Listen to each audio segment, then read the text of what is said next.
بسم اللہ الرحمن الرحیم۔ سیدنا ابراہیم علیہ السلام کی تبلیغ کا خوبصورت انداز، اس کا تذکرہ ہو رہا تھا تو اللہ کی صفات بیان کی حضرت ابراہیم علیہ السلام نے اپنی قوم کے سامنے، اپنے لوگوں کے سامنے اس کے کمالات اور اس کی صفات وہ کون سی ہیں؟ فرمایا الذی خلقنی فہو یہدین، جس نے مجھے پیدا کیا، عدم سے وجود میں لایا، یعنی نہیں تھا تو مجھے پیدا فرمایا، اور جس نے گندے پانی کے قطرے پر ماں کے رحم میں 3 اندھیروں میں نقشہ جمایا اور اتنا خوبصورت اور حسین انسان بنا دیا، پھر وہی مجھے رستہ دکھاتا ہے۔ فہو یہدین، مجھے رستہ دکھاتا ہے، یعنی فلاح دارین کی راہ یا صراط مستقیم کی رہنمائی فرماتا ہے۔ والذی ہوا یطعمنی ویسقین، میرا معبود وہ ہے جو مجھے کھلاتا بھی ہے اور پلاتا بھی ہے، یعنی جس کے ہاتھ میں میرے روزی اور رزق ہے، اور وہ خوبصورت طریقے سے ہر شخص کو روزی فراہم کرتا ہے اور پینے کے لیے پانی اتارتا ہے۔ وَإِذَا مَرِضْتُ فَهُوَ يَشْفِينِ، اور جب میں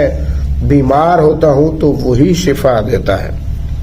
یعنی میرا نفع اور نقصان، میری بیماری اور صحت اسی کے ہاتھ میں ہے، شفا کا خزانہ بھی اسی کے پاس ہے۔ والذی یمیتنی ثم یحیین، اور میرا معبود اور مسجود وہ ہے جو مجھ کو مارے گا اور پھر زندہ کرے گا۔ والذی اطمع ان یغفر لی خطیئتی یوم الدین، میرا معبود وہ ہے کہ میں امید رکھتا ہوں کہ قیامت کے دن میری خطاؤں کو معاف کر دے گا۔ سیدنا ابراہیم علیہ السلام کی دعوت اور پیغام اور اعلان اور دلائل کا نچوڑ اور اس کا خلاصہ یہ ہے کہ معبود اور مسجود اور الہ صرف وہی ہوتا ہے جو خالق ہو، ہدایت کی راہیں آسان کرنے والا ہو،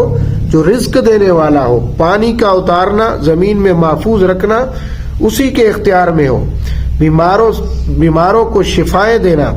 دکھ درد کو دور کرنا، مشکلیں آسان کرنا وہ اسی کے اختیار میں ہو، زندگی اور موت جس کے اختیار اور قبضہ قدرت میں ہو،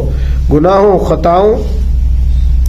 اور بھول چوک کو معاف کرنا اور بخش دینا جس کے اختیار میں ہو۔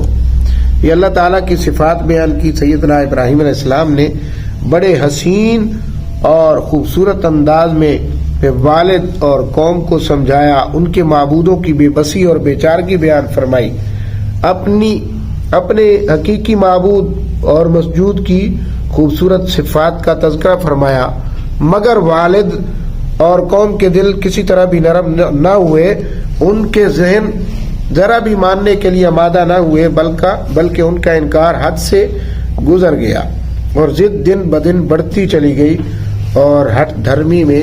روز بروز اضافہ ہوتا چلا گیا۔ ٹھیک ہے، وہ لوگ ایسے لوگ تھے کہ حق بات کو ماننے پر آمادہ نہ ہوئے۔